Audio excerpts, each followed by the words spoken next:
Caitlin Clark's the new it. If you don't have a long ball, I'm talking about the 26, 30 feet, if you ain't doing the Steph Curry, if you ain't got none of that long ball in your game, yeah, you're gonna be behind. She's doing stuff we've never seen before.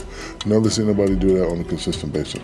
There's a lot of girls in WNBA that have done it in spurts, but you know, that game I'm watching y'all in the Final Four, I'm like, damn, like, and I was a hater because, you know, I'm down. She was like, she's not going to hit that shot, and bam, like, damn. To myself, she's not hitting that shot.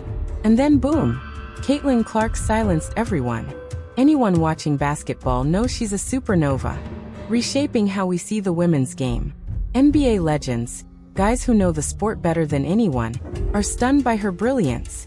The WNBA's excitement has never been higher, thanks to her skill and star power. But the real shocker? Michael Jordan finally spoke up. His words changed the conversation completely. MJ's praise for Caitlin wasn't casual, it was historic. And he wasn't the only one. Hall of Famer Rick Barry came to her defense too, calling out the jealousy behind the criticism Clark has faced from WNBA players. His words struck hard, showing why Caitlin deserves every ounce of respect.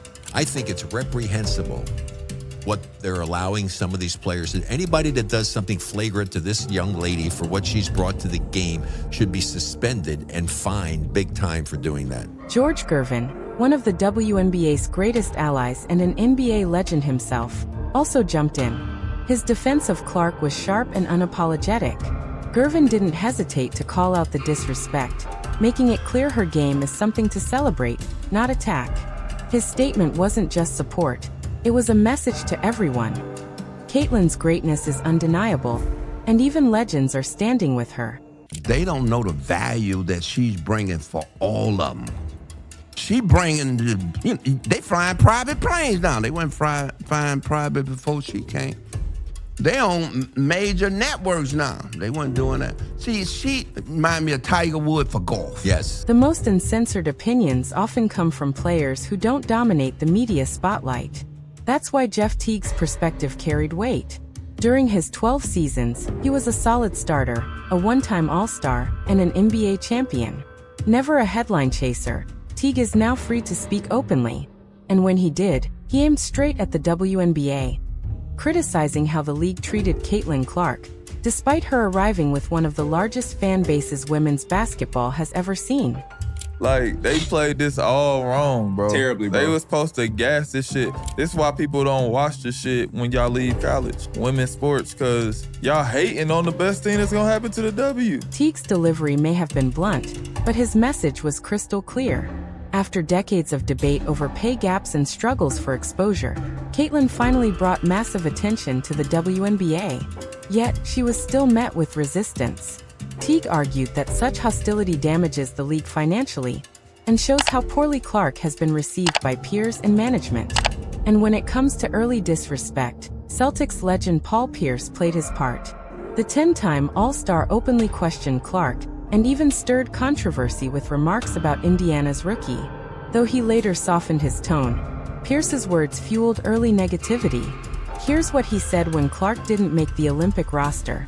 You claim you want the women's game to grow, and then you keep the most popular girl in women's basketball off the team. How do you grow internationally and domestically if you don't put her on the U.S. team? It just makes the most sense. Sometimes you have to say, hey guys, this is bigger than the game, which it is. I mean, women's basketball is at an all-time high because of Caitlin Clark. At first glance, Pierce's comments sounded respectful, but a closer look revealed otherwise.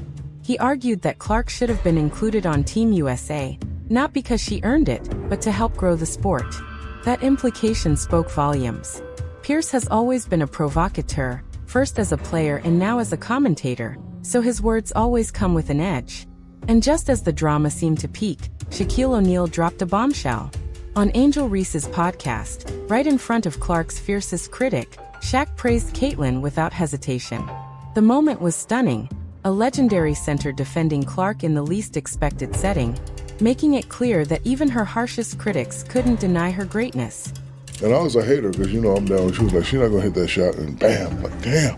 she's not gonna hit that shot, man. Like if I say 10 times you're not gonna hit the shot and you hit the shot, that means you're the truth. So I'm telling you now, if you just lower it like this. Being left off the Olympic roster may have stung, but Dwight Howard saw the silver lining.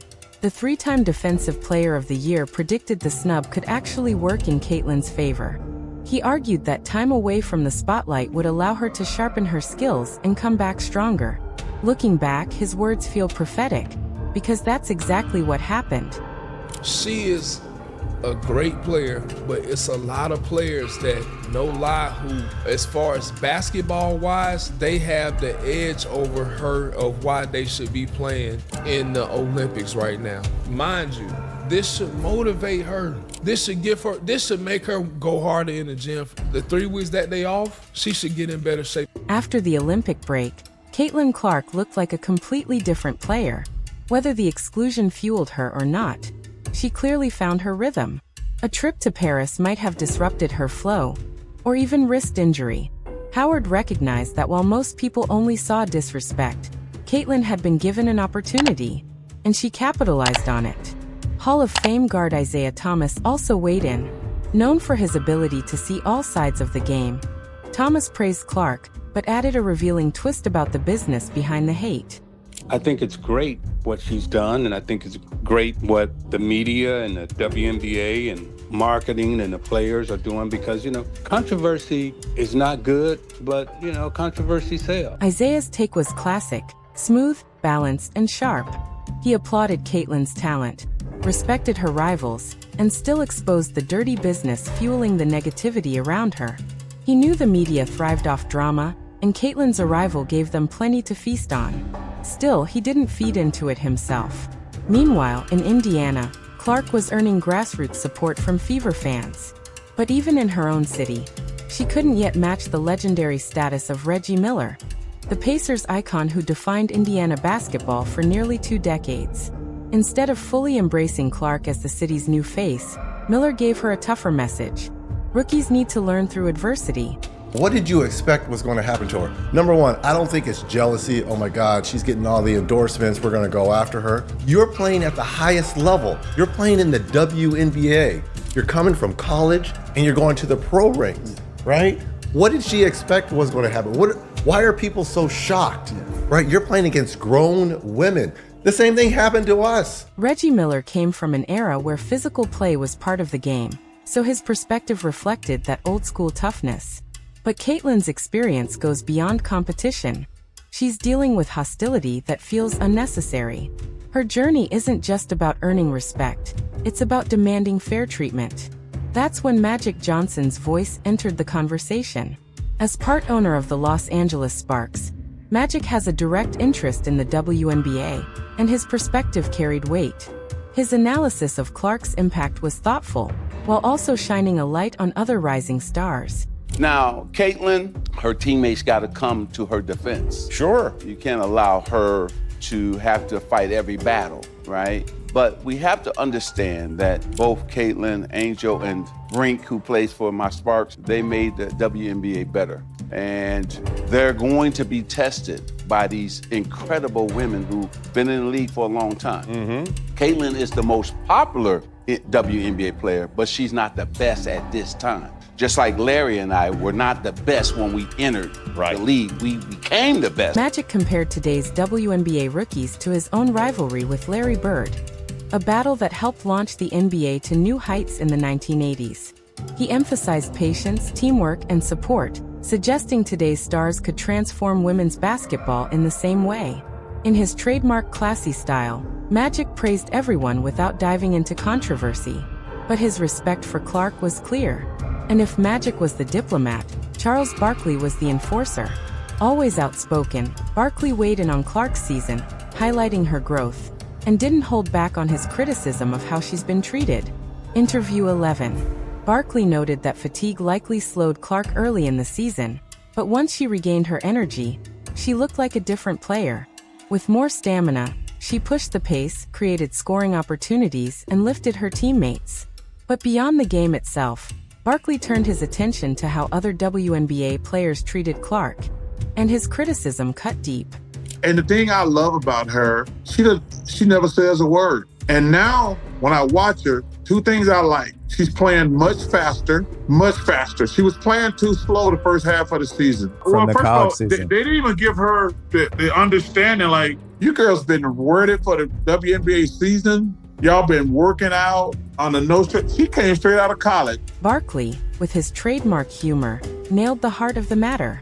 Competition is fine, but the hostility Caitlin faced crossed the line. Sending her to the floor without cause wasn't basketball, it was petty. He argued that instead of trying to drag her down, players should be celebrating what she brings to the league. But Barkley didn't stop at the players. He pointed a finger at the media too. You women out there, y'all petty, man. Hey, LeBron, you're 100% right on these girls hating on Caitlin Clark. Y'all petty, girls. I expect men to be petty because we're the most insecure group in the world. Y'all should be thanking that girl for getting y'all ass private charters, all the money and visibility she bringing to the WNBA. Don't be petty like dudes. Barkley's frustration made sense. The league benefits from Clark's popularity, but hasn't done enough to protect or promote her. Part of that is corporate hesitation, waiting to see how the season unfolds. Another part is personal bias among certain media voices. Both are unacceptable. And then came the biggest moment of all. Michael Jordan finally spoke. He said outright that the WNBA owes Clark for everything she's done for the game. He even called out officiating, saying referees had treated her unfairly, and the league must fix it. MJ's words were a thunderbolt. Caitlin deserves better. And then Steph Curry added his own voice to the mix. We cannot have this Caitlin Clark thing up any worse if they try. People believe what we say on television. Just because people don't like you or your personality, they can't get on TV and slander you. It's just total bullshit. This girl is incredible. The number of attention, eyeballs she's brought to college and the pros, and for these women to have this petty jealousness, you say to yourself, damn, what is going on here? Curry's perspective mattered because Clark has been compared to him for years. From her deep shooting range to her lightning-fast release, fans have dubbed her the female Steph. Curry himself admitted he sees something special in Clark. But he went further, saying it's not just about shooting. To be like Steph, you have to put on a show, elevate your teammates, and control the game in more ways than one. He made it clear Caitlin has the tools to follow that path. And when he competed in a landmark NBA versus WNBA three-point contest, the idea of Clark stepping onto that same stage someday became even more real. I saw somebody break down the release time, which is pretty much identical to mine. You can't help but watch when she plays, where she's shooting from, the range, the confidence, the flair. Like, she's a performer. It's crazy though, just because her shot is like that. It's at that level. If you really watch, like, her floor game is as impressive. So it's kind of the total package, and her being the French breaking that record, and the amount of attention that she has gained over the course of these last couple of years. Every building she goes into, there's a different energy. Like, it's great for her, great for women's basketball. Caitlin hasn't entered a three-point contest yet, but she's open to it in the future, and fans are waiting. In the meantime, Kevin Garnett offered his own take. Known for his grit and intensity, Garnett argued that rough play is part of every rookie's journey. To him, Clark's treatment is a twisted form of respect. He believes she should embrace it, using it to grow stronger and tougher. Not every legend agrees with him, but his view highlights an important truth. Adversity creates greatness. And that's exactly what Caitlin Clark is building. The biggest names in basketball, past and present, are watching closely, rooting for her, and recognizing her potential to transform not just the WNBA, but the business of sports itself.